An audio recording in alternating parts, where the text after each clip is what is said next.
Olá, meus amigos e minhas amigas. Estamos aqui hoje para mais uma sessão muito interessante do movimento Zero Fake News em Nutrição. Obrigado por vocês estarem conosco aqui. É sempre uma oportunidade especial para esclarecer dúvidas, compartilhar conteúdos científicos e desmistificar as falsas informações. Sejam todos muito bem-vindos. Fiquem ligados, porque hoje vamos abordar um assunto super atual, de enorme interesse: anabolizantes.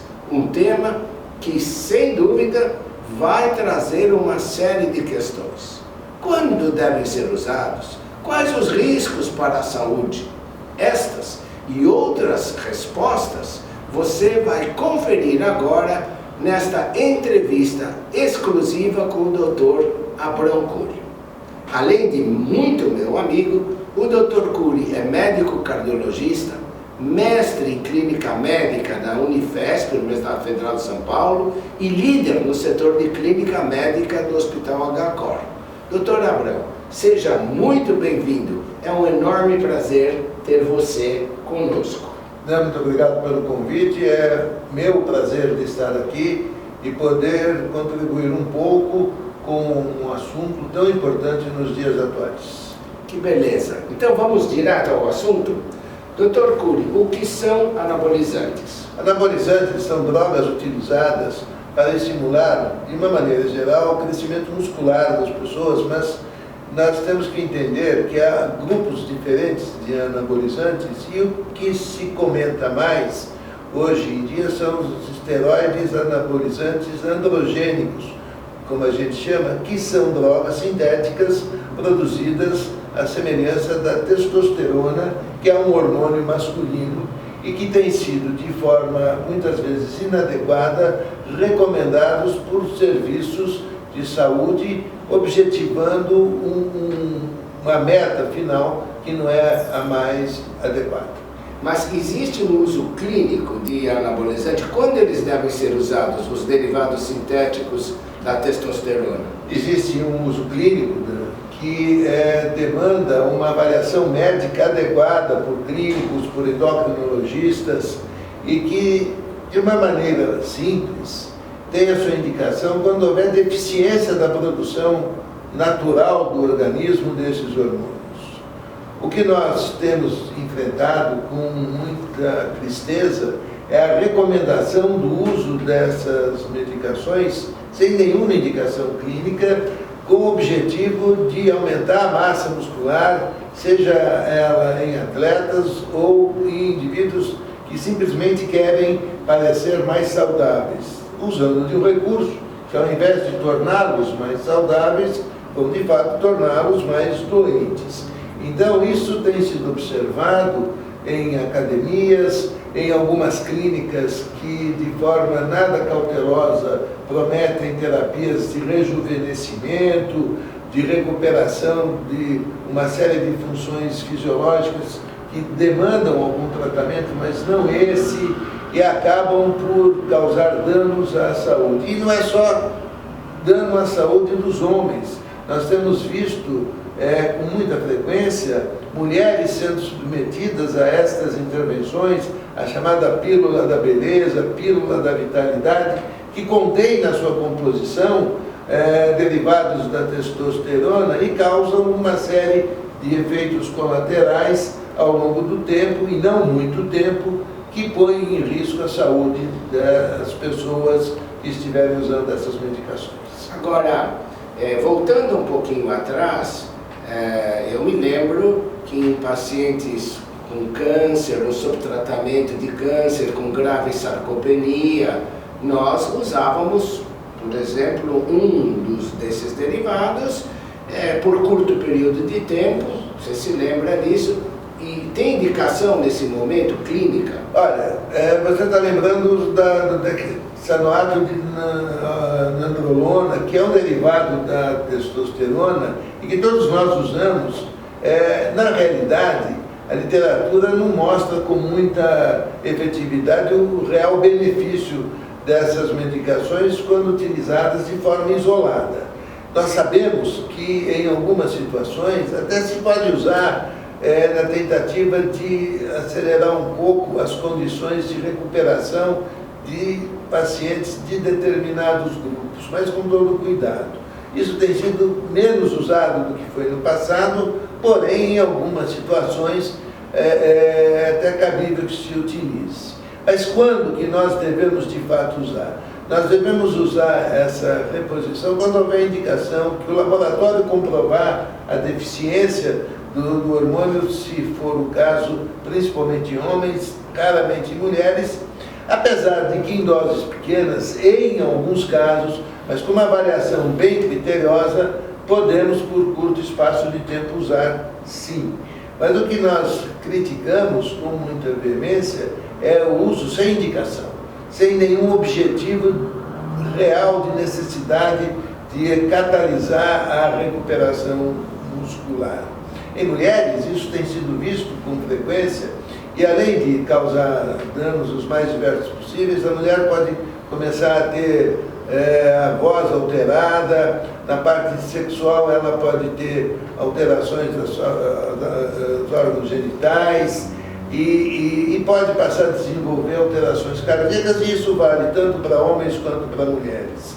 Dentre os efeitos colaterais, quando não há indicação do uso dessa medicação, nós podemos encontrar pacientes que desenvolvem um aumento da espessura do coração, podem desenvolver arritmia cardíaca, podem desenvolver problemas do fígado, o colesterol ruim pode aumentar, ou seja, num espaço de tempo até que relativamente curto, o indivíduo passa por uma sensação de euforia, de bem-estar e acaba mergulhando numa piscina de encrencas, além de, do ponto de vista de relacionamento social, também ocorrer problemas. Muitas vezes as pessoas se tornam ou hiperativas, ou irritadiças e até mesmo, em alguns casos, ficam mais agressivas, porque a droga em excesso pode causar agitação psicomotora, não psicomotora da pessoa ficar descontrolada totalmente, mas de repente essas pessoas podem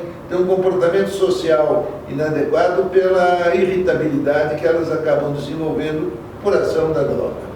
Ou seja, nós estamos vendo aqui que os efeitos colaterais do uso dos derivados sintéticos da testosterona levam a efeitos adversos graves. O Dr. Cury já nos mencionou, ao lado dos cardíacos, alterações sexuais, alterações da libido e alterações comportamentais com irritabilidade e eventualmente até agressividade. Então, só para o nosso público entender claramente quando é o uso inadequado destes esteroides. Então, não havendo indicação clínica e laboratorial, o paciente não sendo portador de uma disfunção endócrina que justifique a utilização, não deve ser utilizado. Aquilo que é ofertado como benefício no momento inicial vai se transformar num grande malefício num segundo momento. É comum em determinados serviços, em determinadas clínicas, se oferecer a longevidade, a vitalidade eterna, o rejuvenescimento. O indivíduo por um tempo tem uma sensação de melhora em todos esses aspectos, é verdade, mas depois ele pode amargar com uma piora prolongada ou até irreversível. A imaginação de que esses medicamentos, por exemplo, vão melhorar a performance sexual é falsa, porque depois de algum tempo o efeito é o contrário e essas pessoas passam a ter disfunção sexual das mais variadas formas. Isso tanto serve para as mulheres quanto para os homens. Os tratamentos a serem realizados em qualquer condição devem ser tratamentos com comprovação científica e identificar a causa daquele problema. Mas, reafirmo, se houver uma disfunção endócrina, se o indivíduo tiver uma, que a gente chama de insuficiência gonadal, os níveis de testosterona estiverem baixos, aí sob controle médico, perfeitamente deve ser reposta a testosterona, mas não com objetivos estéticos ou de vitalidade ou rejuvenescimento, que são formas enganosas de terapêutica. Dr. Cury, o senhor é um eminente cardiologista. Já mencionou, em passant, que existem alterações cardíacas. Eu fiquei pensando, o coração é um músculo. Será por isso que ele hipertrofia com o uso desses derivados? E quais as consequências da hipertrofia do músculo cardíaco? Bem, então as alterações cardíacas podem sofrer em decorrência de vários fatores. Há uma hipertrofia do músculo cardíaco, essa hipertrofia por si só pode causar alterações do tipo de arritmia, aumenta o consumo de oxigênio, que se chegar num nível crítico pode contribuir para o infarto do miocárdio, até por conta também do aumento da concentração de colesterol no sangue.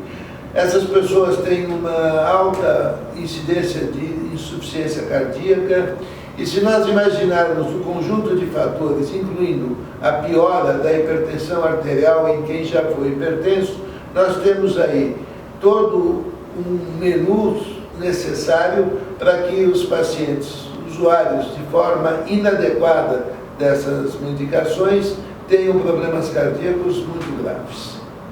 Muito bom. Ficou claro, então, o risco de usar anabolizantes inadequadamente, sem necessidade e para fins estéticos. E agora, recentemente, o nosso Conselho Federal de Medicina, proibiu o uso de anabolizantes para fins estéticos. Como o doutor julga esta oportuna decisão do Conselho? O Conselho fez uma prática de um benefício à sociedade. Alertar as pessoas do risco dessa inadequada terapêutica foi muito importante, porque, na verdade, do ponto de vista individual, dentro dos nossos consultórios já vem sendo feito isso há muito tempo. Entretanto, quando você torna pública uma recomendação, o impacto é muito mais importante.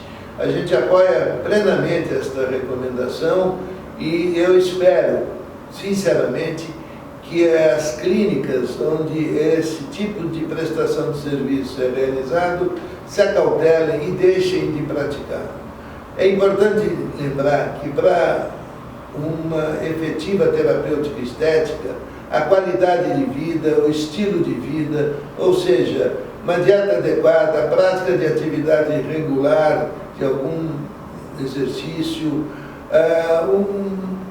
momentos de lazer reservados para essa finalidade, todas estas ações que promovam uma melhora no estilo de vida vão ser muito mais eficientes que essas drogas que, no fundo, são fake tratamentos para o objetivo do que quer que seja, melhorar o perfil físico, melhorar o perfil sexual, porque ali na frente, e não muito ali na frente, o preço vai ser muito alto.